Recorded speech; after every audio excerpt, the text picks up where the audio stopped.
ಮಕ್ಕಳೇ, welcome back to my channel. ಇವತ್ತಿನ ವಿಡಿಯೋದಲ್ಲಿ ನಾವು 3ನೇ ತರಗತಿಯ ಕನ್ನಡ ಪುಸ್ತಕವಾದ ಸವಿಕನ್ನಡ ಈ ಪುಸ್ತಕದಲ್ಲಿನ ಪಾಠ 14 ಕಪ್ಪೆಯ ಹಾಡು. ಓಕೆ, ಇದು ಪದ್ಯ ಭಾಗ. ಲಾಸ್ಟ್ ವಿಡಿಯೋದಲ್ಲಿ ನಾವು ಈ ಪದ್ಯವನ್ನು ವಿಸ್ತಾರವಾಗಿ ಓದಿದ್ವಿ ಮಕ್ಕಳೇ. ಓಕೆ, ನಾನು ಅವಾಗ ನಿಮಗೆ ಹೇಳಿದ್ದೆ ಇದರ ನೋಟ್ಸ್ನ ನಾನು ಶೇರ್ ಮಾಡ್ತೀನಿ ಅಂತ. ಅದೇ ರೀತಿ ಇವತ್ತು ನಾನು ಈ ಪದ್ಯದ ಕಪ್ಪೆಯ ಹಾಡು ಪದ್ಯದ ಎಲ್ಲ ಭಾಷಾಭ್ಯಾಸ ಹಾಗೂ ಪ್ರಶ್ನೋತ್ತರಗಳನ್ನು ನಾನು ಇವತ್ತು ನಿಮ್ಮ ಜೊತೆ ಶೇರ್ ಮಾಡ್ತೀನಿ ಮಕ್ಕಳೇ. ಓಕೆ, ಮೊದಲಿಗೆ ಅಭ್ಯಾಸವನ್ನು ನಾವು ನೋಡೋಣ ಮಕ್ಕಳೇ. ಅದರಲ್ಲಿ ಮುಖ್ಯ ಪ್ರಶ್ನೆ ಈ ಕೆಳಗಿನ ಪ್ರಶ್ನೆಗಳಿಗೆ ಉತ್ತರಿಸು ಅಂತ ಇದೆ. ಓಕೆ, ಪ್ರಶ್ನೆ 1, ಕಪ್ಪೆಯ ಬಣ್ಣ ಯಾವುದು? ಕಪ್ಪೆಯ ಬಣ್ಣ ಮಣ್ಣಿನ ಬಣ್ಣ.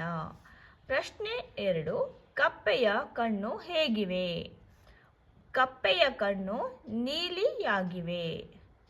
ಪ್ರಶ್ನೆ 3, ಕಪ್ಪೆ ಯಾವ ಸಮಯದಲ್ಲಿ ಕಾಣಸಿಗುತ್ತದೆ? ಉತ್ತರ, ಕಪ್ಪೆ ಸಂಜೆಯ ಸಮಯದಲ್ಲಿ ಕಾಣಸಿಗುತ್ತದೆ. ಪ್ರಶ್ನೆ 4, ಬೇಸಿಗೆಯಲ್ಲಿ ಕಪ್ಪೆ ಎಲ್ಲಿ ವಾಸ ಮಾಡುತ್ತದೆ? ಉತ್ತರ, ಬೇಸಿಗೆಯಲ್ಲಿ ಕಪ್ಪೆ ನೆಲದ ಒಳಗೆ ವಾಸ ಮಾಡುತ್ತದೆ.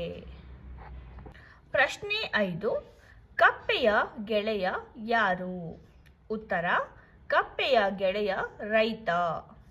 ಪ್ರಶ್ನೆ 6, ರೈತ ಯಾವುದಕ್ಕಾಗಿ ಕಾಯುತ್ತಿರುವನು? ಉತ್ತರ, ರೈತ ಕಪ್ಪೆಯ ಕೊರಳ ಹಾಡಿಗಾಗಿ ಕಾಯುತ್ತಿರುವನು. ಈಗ ಮುಖ್ಯ ಪ್ರಶ್ನೆ 2, ಈ ಪ್ರಶ್ನೆಗಳಿಗೆ ವಿವರವಾಗಿ ಉತ್ತರಿಸುವಂತ ಇದೆ. ಓಕೆ, ಪ್ರಶ್ನೆ 1, ಕಪ್ಪೆ ಹೇಗಿರುತ್ತದೆ ಎಂದು ಕವಿ ಹೇಳಿದ್ದಾನೆ? ಉತ್ತರ, ಕಪ್ಪೆಯು ಮಣ್ಣಿನ ಬಣ್ಣವನ್ನು ಹೊಂದಿದ್ದು ನೀಲಿ ಕಣ್ಣುಗಳನ್ನು ಹೊಂದಿದೆ. ಹಾಗೆಯೇ ಇದೊಂದು ಸಣ್ಣ ಜೀವಿ ಎಂದು ಕವಿ ಹೇಳಿದ್ದಾನೆ. ಪ್ರಶ್ನೆ 2, ತುಂಟ ಹುಡುಗ ಬಂದಾಗ ಕಪ್ಪೆ ಏಕೆ ದೂರ ಜಿಗಿಯುತ್ತದೆ? ಉತ್ತರ, ತುಂಟ ಹುಡುಗ ಕಪ್ಪೆಯನ್ನು ಕಂಡಾಗ ಕಲ್ಲು ಎಸೆಯುವನು. ಹಾಗಾಗಿ ತುಂಟ ಹುಡುಗ ಬಂದಾಗ ಕಪ್ಪೆ ದೂರ ಜಿಗಿಯುತ್ತದೆ. ಮುಖ್ಯ ಪ್ರಶ್ನೆ ಈ ಬಿಟ್ಟ ಪದ ತುಂಬು ಅಂತ ಇದೆ. ಓಕೆ, ಫಸ್ಟ್ ಒನ್, ಮಣ್ಣ ಬಣ್ಣ ನೀಲಿ ಕಣ್ಣ. ಸೆಕೆಂಡ್ ಒನ್, ಬಿತ್ತಿ ಬೆಳೆವ ಹಳ್ಳಿ ರೈತ. ಥರ್ಡ್ ಒನ್, ಅವನು ಬರಲು ಮಾರು ದೂರ. ಫೋರ್ತ್ ಒನ್, ಅದೋ ನೋಡು ಕೇರೆ ರಾಯ. ಫಿಫ್ತ್ ಒನ್, ಸಂಜೆ ಹೊತ್ತು ಕೆರೆಯ ಸುತ್ತ. ಓಕೆ, ಈಗ ಸಾಮರ್ಥ್ಯಾಧಾರಿತ ಅಭ್ಯಾಸ. ಅದರಲ್ಲಿ ಮುಖ್ಯ ಪ್ರಶ್ನೆ ಇಲ್ಲಿ ನೀಡಿರುವ ಶಬ್ದಗಳಿಗೆ ಸಂಬಂಧಿಸಿದ ಇತರ ಶಬ್ದಗಳನ್ನು ಮಾದರಿಯಂತೆ ಬರೆ ಅಂತ ಇದೆ. ಓಕೆ, ಮಾದರಿ: ಶಾಲೆ, ಶಿಕ್ಷಕ, ಮಕ್ಕಳು, ಪುಸ್ತಕ, ಪೆನ್ನು. ಓಕೆ, ನೋಡಿ ಇಲ್ಲಿ ಗಮನಿಸಬೇಕಾದ ವಿಷಯ ಏನಂದ್ರೆ ಶಾಲೆ ಅಂತ ಇದೆ. ಶಾಲೆಗೆ ಸಂಬಂಧಪಟ್ಟ ವ್ಯಕ್ತಿಗಳು ಹಾಗೂ ವಸ್ತುಗಳನ್ನು ಇಲ್ಲಿ ಬರೆದಿದ್ದಾರೆ. ಶಿಕ್ಷಕ ಶಾಲೆಗೆ ಸಂಬಂಧಪಟ್ಟಂಥವರು, ಮಕ್ಕಳು ಕೂಡ ಶಾಲೆಗೆ ಸಂಬಂಧಪಟ್ಟವರು, ಪೆನ್ನು ಮತ್ತು ಪುಸ್ತಕ ಕೂಡ ನಮಗೆ ಶಾಲೆಯಲ್ಲಿ ನಾವು ಉಪಯೋಗಿಸುವಂತಹ ವಸ್ತುಗಳು. ಹಾಗಾಗಿ ನೋಡಿ ಇಲ್ಲಿ ಮನೆ ಅಂತ ಇದೆ. ಮನೆಯಲ್ಲಿ ನಾವು ಮನೆಗೆ ಸಂಬಂಧಿಸಿದಂತಹ ವ್ಯಕ್ತಿಗಳು ಅಥವಾ ವಸ್ತುಗಳ ಹೆಸರುಗಳನ್ನು ನೀವು ಇಲ್ಲಿ ಬರಬೇಕಾಗತ್ತೆ ಮಕ್ಕಳೇ. ಮನೆ ಅಂತ ಅಂದಾಗ ಅಲ್ಲಿ ತಂದೆ, ತಾಯಿ, ಅಕ್ಕ ಎಲ್ಲ ಬಿಡ್ತಾರೆ. ಓಕೆ, ಕಾಡು, ಕಾಡಿನಲ್ಲಿ ಏನಿರುತ್ತೆ? ಆನೆ, ಜಿಂಕೆ, ಮಂಗ. ಕಾರು, ಬಸ್ಸು, ಸ್ಕೂಟರ್, ರಿಕ್ಷಾ, ಇವೆಲ್ಲ ವಾಹನಗಳು.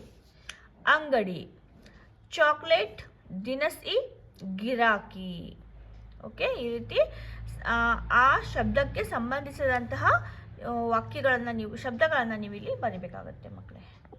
ಮುಖ್ಯ ಪ್ರಶ್ನೆ ಇಲ್ಲಿ ನೀಡಿರುವ ವಸ್ತುಗಳ ಬಗ್ಗೆ 2 ವಾಕ್ಯಗಳನ್ನು ಬರೆ ಅಂತ ಇದೆ. ಓಕೆ, ಚೀಲ, ಮಾರುಕಟ್ಟೆಗೆ ಹೋಗುವಾಗ ಚೀಲವನ್ನು ತೆಗೆದುಕೊಂಡು ಹೋಗಬೇಕು. ಓಕೆ, ಹೂವು, ನಮ್ಮ ಮನೆಯ ಗಿಡದಲ್ಲಿ ಕೆಂಪು ಗುಲಾಬಿ ಹೂವು ಬೆಳೆದಿದೆ. ಥರ್ಡ್ ಒನ್ ಶಾಲೆ. ನಮ್ಮ ಶಾಲೆಯಲ್ಲಿ ಆಟದ ಮೈದಾನವಿದೆ. ಓಕೆ, ನಾನು ಒಂದೊಂದನ್ನು ಬರೆದಿದ್ದೀನಿ ಮಕ್ಕಳೇ. ನೋಡಿ, ಇಲ್ಲಿ ಎರಡೆರಡು ಅಂತ ಕೇಳಿದ್ದಾರೆ.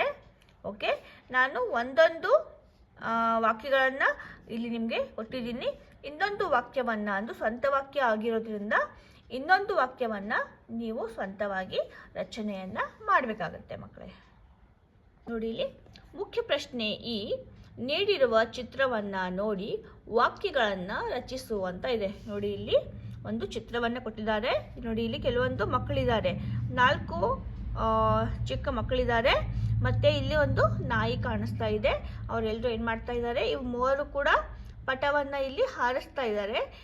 ಇನ್ನು ಈ ಹುಡುಗ ಏನು ಮಾಡ್ತಿದ್ದಾನೆ, ಇಲ್ಲಿ ನಾಯಿಗೆ ಈ ಪಟವನ್ನು ಹಾರಿಸೋದನ್ನು ಕಲಿಸ್ತಾ ಇದ್ದಾನೆ ಅಥವಾ ತೋರಿಸ್ತಾ ಇದ್ದಾನೆ ಅಂತ ಹೇಳ್ಬೋದು. ಓಕೆ, ನಾವು ಈ ಚಿತ್ರವನ್ನು ನೋಡ್ಕೊಂಡ್ಬಿಟ್ಟು ಇಲ್ಲಿ ವಾಕ್ಯವನ್ನು ರಚನೆಯನ್ನು ಮಾಡಬೇಕು. ನೋಡಿ, ಇಲ್ಲಿ ಅಂದು ಶಾಲೆಗೆ ರಜೆ. ಮಕ್ಕಳೆಲ್ಲ ಸೇರಿ ಒಂದು ಮೈದಾನದಲ್ಲಿ ಸೇರಿ ಗಾಳಿಪಟ ಹಾರಿಸಲು ಮುಂದಾದರು. ಸೆಕೆಂಡ್ ಒನ್, ರಾಮ, ಶ್ಯಾಮ, ಜಯ, ಭಾನು ಜೊತೆಗೆ ಒಂದು ನಾಯಿ ಕೂಡ ಅವರ ಜೊತೆ ಪಟ ಹಾರಿಸುತ್ತಿತ್ತು.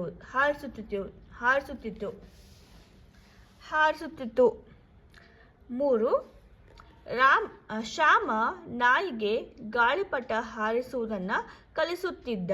ನೋಡಿ, ಇಲ್ಲಿ ಗಾಳಿಪಟವನ್ನು ಹಾರೋದನ್ನು ಇಲ್ಲಿ ಶ್ಯಾಮ ಏನು ಮಾಡ್ತಿದ್ದಾನೆ, ಕಲಿಸ್ತಾ ಇದ್ದಾನೆ. ಓಕೆ, 4th ಒನ್, ಮಕ್ಕಳೆಲ್ಲ ತುಂಬ ಸಂತೋಷದಿಂದ ಗಾಳಿಪಟವನ್ನು ಹಾರಿಸುತ್ತಿದ್ದರು. 5th ಒನ್, ಗಾಳಿಪಟ ಪ್ರಗತಿಯ ಸಂಕೇತವಾಗಿದೆ. ಓಕೆ, ಈ ರೀತಿ ನೀವು ಒಂದು 4 to 5 ವಾಕ್ಯಗಳನ್ನು ನೀವು ಇಲ್ಲಿ ರಚನೆಯನ್ನು ಮಾಡಬೇಕು ಮಕ್ಕಳೇ. ಓಕೆ, ಈಗ ಭಾಷಾಭ್ಯಾಸವನ್ನು ನಾವು ನೋಡೋಣ ಮಕ್ಕಳೇ.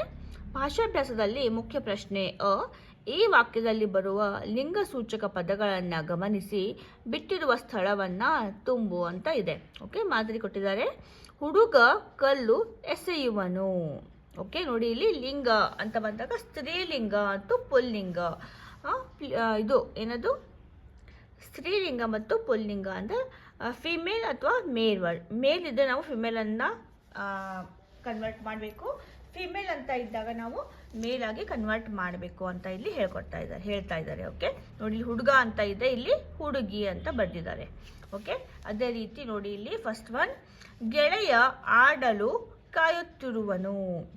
ಗೆಳೆಯ ಇದೆ, ಇದರ ಫಿಮೇಲ್ ಏನು ವರ್ಜನ್ ಗೆಳತಿ ಆಡಲು ಕಾಯುತ್ತಿರುವಳು. ಸೆಕೆಂಡ್ ಒನ್, ತುಂಟ ಕಲ್ಲು ಎಸೆಯುವನು. ಇಲ್ಲಿ ತುಂಟ ಅಂತ ಇದೆಯಲ್ಲ, ಇಲ್ಲಿ ತುಂಟಿ ಕಲ್ಲು ಎಸೆಯುವಳು.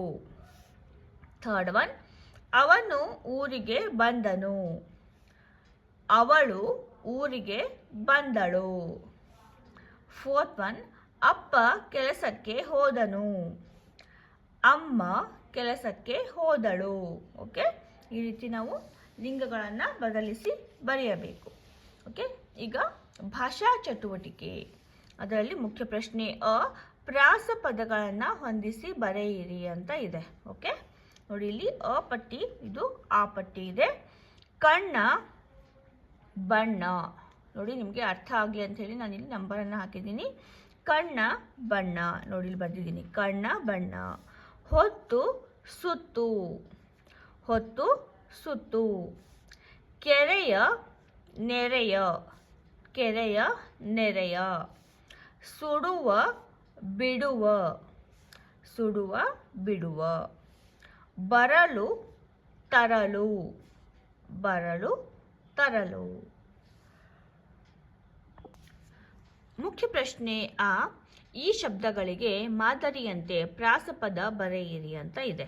ಓಕೆ, ಮಾದರಿ: ಬಾರಿ, ಹಾರಿ, ಸೇರಿ, ಮಾರಿ. ಓಕೆ, ಈ ರೀತಿ.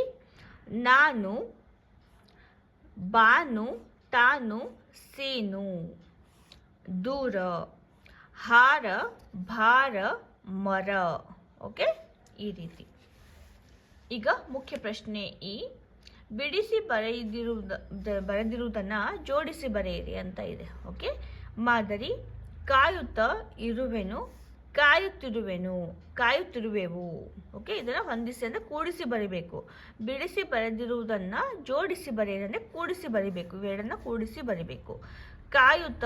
ಇರುವೆನು, ಕಾಯುತ್ತಿರುವೆನು. ಬರುತ್ತಿರುವೆನು.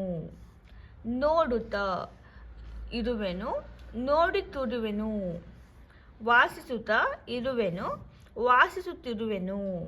ಓಕೆ, ಇರಿ.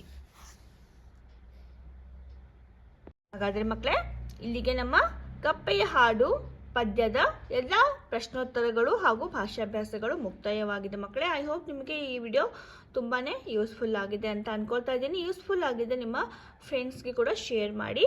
ಹಾಗೆ ಇದೇ ರೀತಿಯ ಹೆಚ್ಚಿನ ಕನ್ನಡ ನೋಟ್ಸ್ಗಳಿಗಾಗಿ ನಮ್ಮ ಚಾನಲನ್ನು ಸಬ್ಸ್ಕ್ರೈಬ್ ಮಾಡ್ಕೊಳ್ಳಿ.